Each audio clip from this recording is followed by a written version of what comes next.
할렐루야.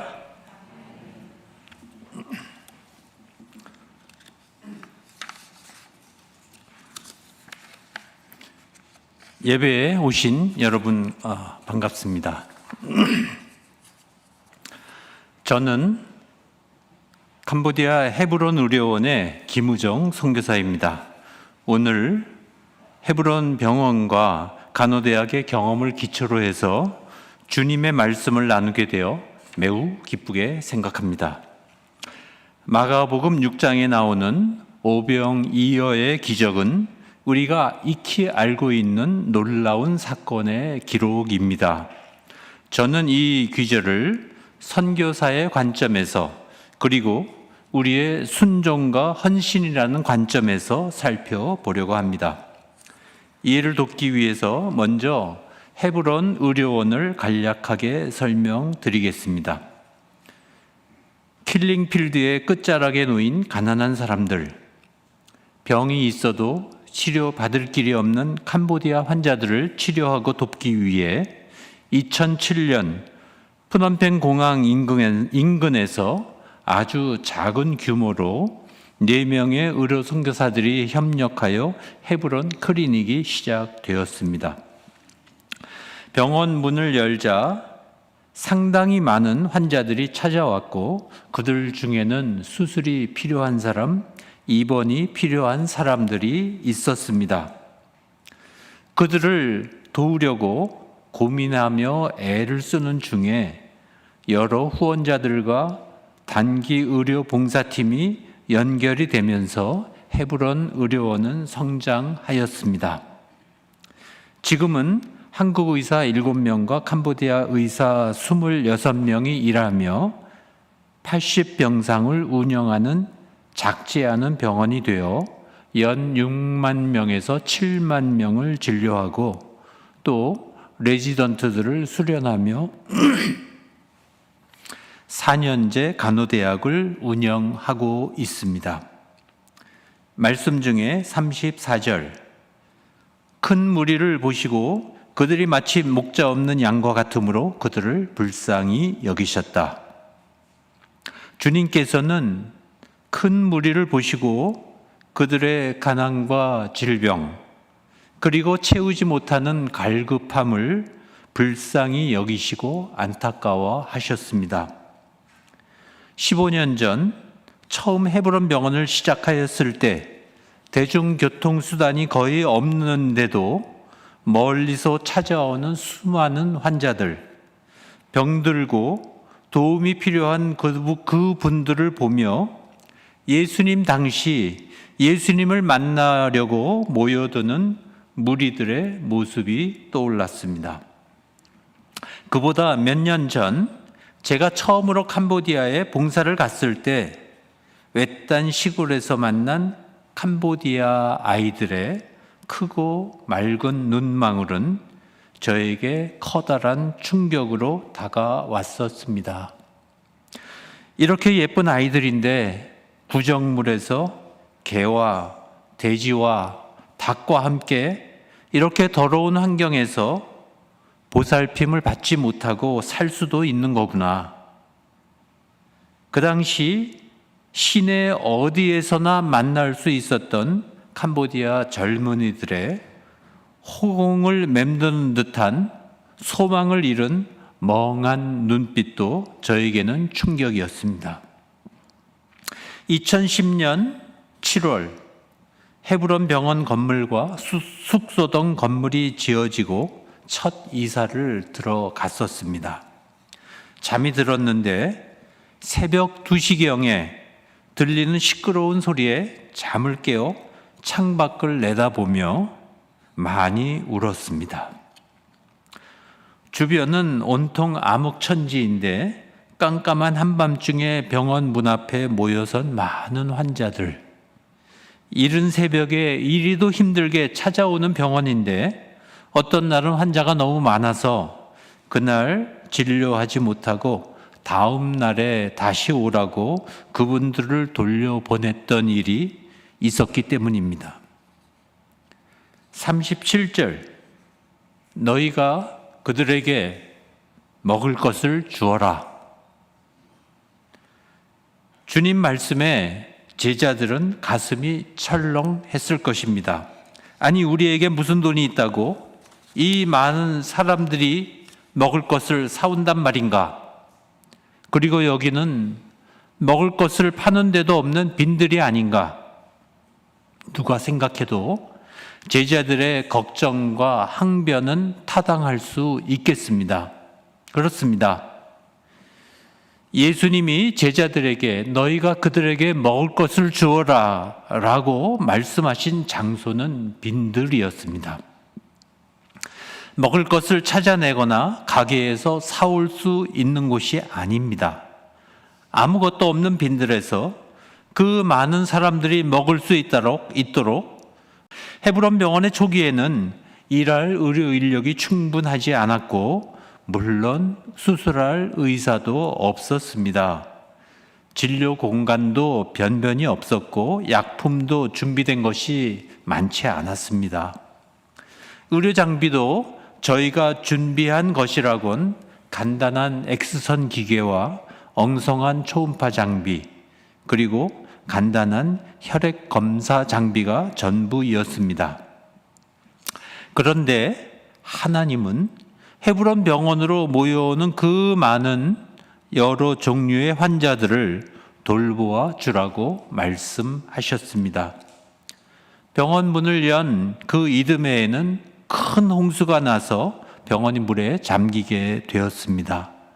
온갖 것들이 다 둥둥 떠다니는 전혀 깨끗하지 못한 환경인데 그럼에도 불구하고 환자들은 여전히 많이 찾아왔습니다. 병원 식구들 누구도 우리 상황이 이렇게 좋지 못하니 진료를 좀 쉬거나 줄이자고 이야기하는 사람이 없었습니다. 저희는 아직 물에 잠기지 아니한 병원 입구 대문가에 천막을 치고 진료하기 시작하였습니다. 선교지는 아무래도 좀 열악한 환경이기 마련입니다. 우리 몸에 익숙한 신토부리 상황은 아니지요. 여러 해를 선교지에 있다 보니 여기저기 몸에 고장이 나기 시작했고 또 생각하지도 못했던 어려운 일들도 저희 앞에는 많이 생겼습니다. 여러 어려움들 중에서 건강과 관련해서는 처음에는 아내에게 큰 병이 생겼었고 그 후엔 저에게도 큰 병이 생겨서 지금까지 치료를 받아야 하는 상황이 되었습니다. 제 수술을 담당한 주치의는 너무도 마음이 상한 나머지 울면서 수술을 하였다고 했고 저 또한 이제는 다시 캄보디아에 갈 수 없을 줄로 알았습니다. 그런데 주님께서 긍휼을 베풀어 주셨습니다. 그리고 그런 와중에서도 여전히 많은 환자들이 헤브론 병원을 찾아왔고 너희가 먹을 것을 주어라 라는 주님의 말씀은 계속 되었습니다. 38절 그들이 알아보고 말하였다. 빵 5개와 물고기 2마리가 있습니다. 너희에게 빵이 얼마나 있는지 가서 알아보아라 하셨을 때 제자들의 손에 들린 것은 보잘것없는 것이었습니다. 한글 성경에는 그런 느낌이 표현되어 있지 않지만 영어 성경에서는 이 보잘것없는 것이 이 상황에 과연 무슨 도움이 될까 하는 제자들의 머뭇거리는 마음이 드러나 있습니다. 이 구절에는 2가지가 함축되어 있다고 보여집니다. 첫 번째는 주님의 말씀에 순간 당황하기도 했지만 곧 이어 아무것도 없는 빈들에서 혹시 무엇인가 도움이 될 만한 것이 있을까요? 하여서 찾아다닌 제자들의 쉽지 않은 순종의 모습입니다. 마치 누가복음 5장 4절에서 5절 주님이 시몬에게 깊은 데로 나가 그물을 내려서 고기를 잡아라 하셨을 때 우리가 밤새도록 애를 썼지만 아무것도 잡지 못했습니다. 그러나 선생님의 말씀을 따라 그물을 내리겠습니다 라고 대답하는 시몬 베드로의 쉽지 않은 순종의 모습입니다.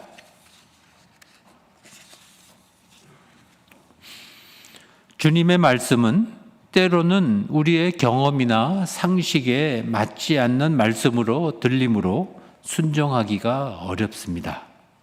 또 다른 한 가지는 혹시나 내 아들이 굶을까 하여 엄마가 쌓아준 작은 도시락을 아낌없이 선뜻 제자들에게 내어준 작은 아이의 헌신입니다.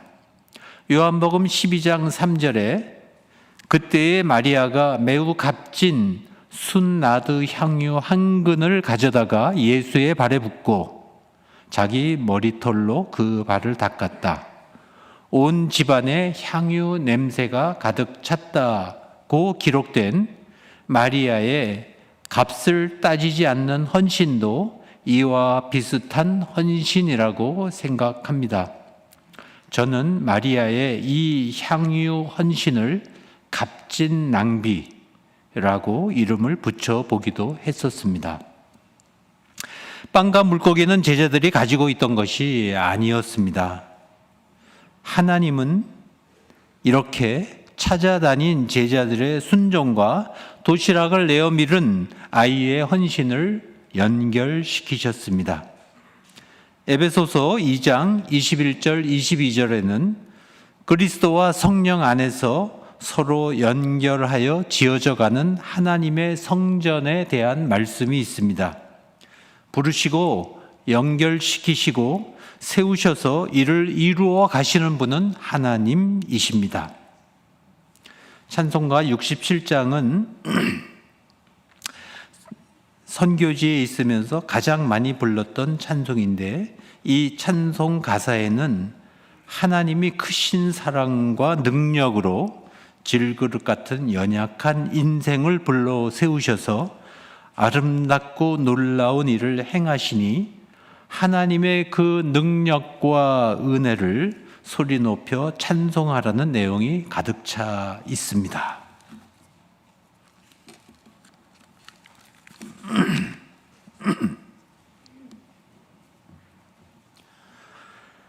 능력과 은혜 다 찬송하라.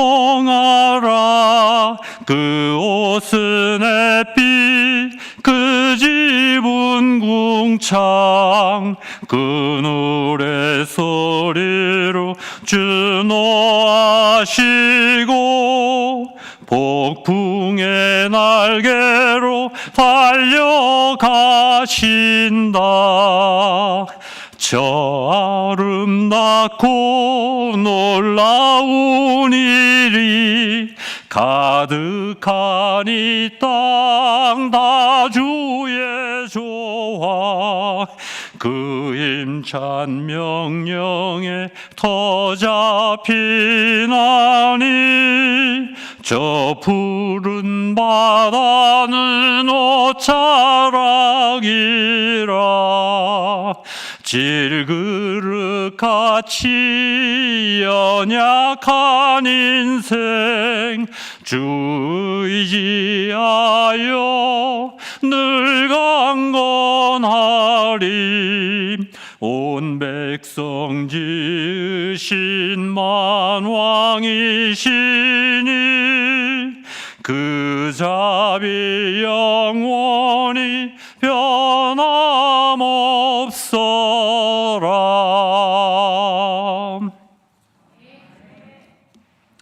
저는 준비된 선교사가 아니었습니다.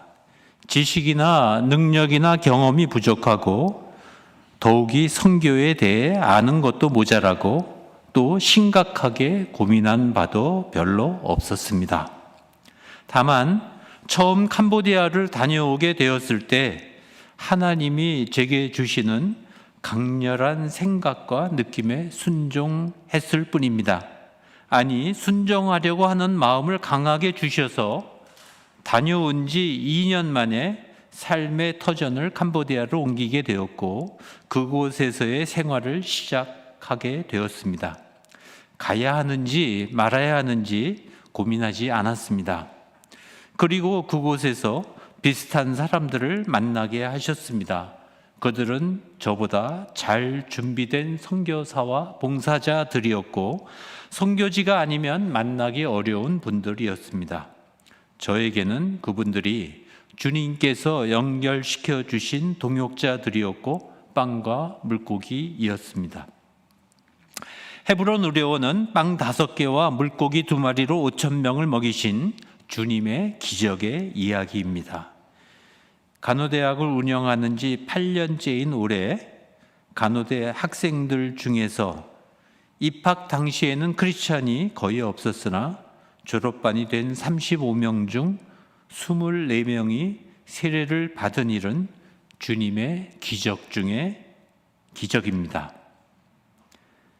7년 전에 헤브론 병원에서 선천성 심장병 수술을 받은 아주 가난한 시골 마을의 아이가 수술 후에 체력을 회복하고 또 공부를 제법 잘해서 의과대학에 입학을 하고 지금 3학년에 다니고 있음도 또 다른 기적의 이야기입니다. 캄캄한 한밤중에 먼 시골길을 달려 도착한 가난한 환자들이 동틀 때까지 우두커니 기다리던 대기실을 깨끗하게 잘 짓고 보수해서 이제는 그 대기실에서 환자들이 마음껏 쉬기도 하고 매일 아침 7시부터는 1시간씩 열렬히 전하여지는 복음을 들을 수 있음도 하나님의 기적입니다. 예수님은 오늘도 헤브론 병원을 찾아온 많은 가난한 사람들, 아픈 사람들, 피곤한 사람들에게 너희가 먹을 것을 주어라 라고 말씀하십니다. 3년째를 끌어가며 많은 사람들을 힘들게 한 코비드 팬데믹이 아직 끝나지 않았고 우크라이나와 러시아의 전쟁으로 세상의 모든 나라 사람들이 다 어렵지만 캄보디아와 같은 가난한 사람들은 그 상황이 훨씬 더 어렵습니다.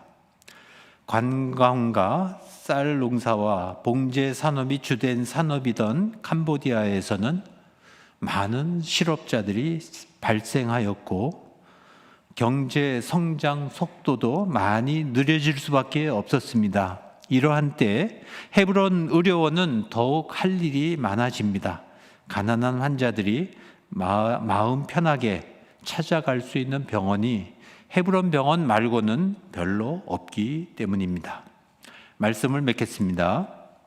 꼭 선교지가 아니더라도 우리의 일상적인 삶의 현장에서 예수님은 동일하게 말씀하십니다. 빈들인 것은 내가 안다. 내가 잘 준비되지 못한 것도 안다. 그렇지만 내가 그들에게 먹을 것을 주어야 하지 않겠니? 우리는 어떻게 하여야 할 것입니까? 첫째로, 우리와 함께 일하시기를 원하시고 우리를 통해 이를 이루어 가시는 하나님을 바라보십시다. 주님의 음성에 귀를 기울이십시다. 하나님은 혼자 일하시는 분이 아니십니다. 우리로 하여금 하나님을 경험하기를 원하십니다. 둘째로, 여기는 빈들이어서 할 수 없다고, 그리고 내가 가진 것이 너무 적고 나의 처지가 너무 어려워서 아무것도 할 수 없다고 포기하지 말고 순종하십시다. 시몬 베드로가 깊은 곳으로 가서 그물을 내리라는 주님의 말씀을 들은 때는 고기가 잡히지 않을 아침 나절이었고 밤새 허탕을 친 베드로는 매우 지친 상황이었습니다. 우리의 연약함을 아시는 주님께서 우리에게 대단한 것을 요구하시지는 않습니다. 열심히 나와 우리 주변을 살펴보십시다. 보잘것없어 보이는 작은 빵과 물고기를 찾을 수 있을 것이고 연결시키시는 하나님의 손길을 느낄 수 있을 것입니다. 셋째로, 우리가 가진 작은 것 또는 찾아낸 것을 모두 주님께 드리십시다. 이런 어려운 상황에 나 혼자 먹기도 부족한데 이것을 모두 드리면 나는 어떻게 되나? 걱정하지 말고 예수님께 드리십시다. 이때에 하나님은 일하십니다. 기적을 일으키십니다. 내가 드리는 아주 작은 것을 크게 만드셔서 모든 사람이 풍족하게 먹고도 남게 하실 것입니다. 이 시간 나를 통해서 일하시는 우리 주님께 나는 내가 가진 무엇을 드릴 것인지 기도하기를 원합니다. 기도 드리시겠습니다. 사랑의 아버지, 주님의 은혜를 감사합니다. 저희에게 귀한 말씀 주셔서 감사합니다. 아버지의 말씀을 잘 듣고 순종하며 헌신하는 저희 모두가 되게 하여 주셔서 아버지의 놀라운 기적의 역사를 경험하는 저희 모두가 되게 하여 주시옵소서. 예수님의 이름으로 기도드리옵나이다. 아멘.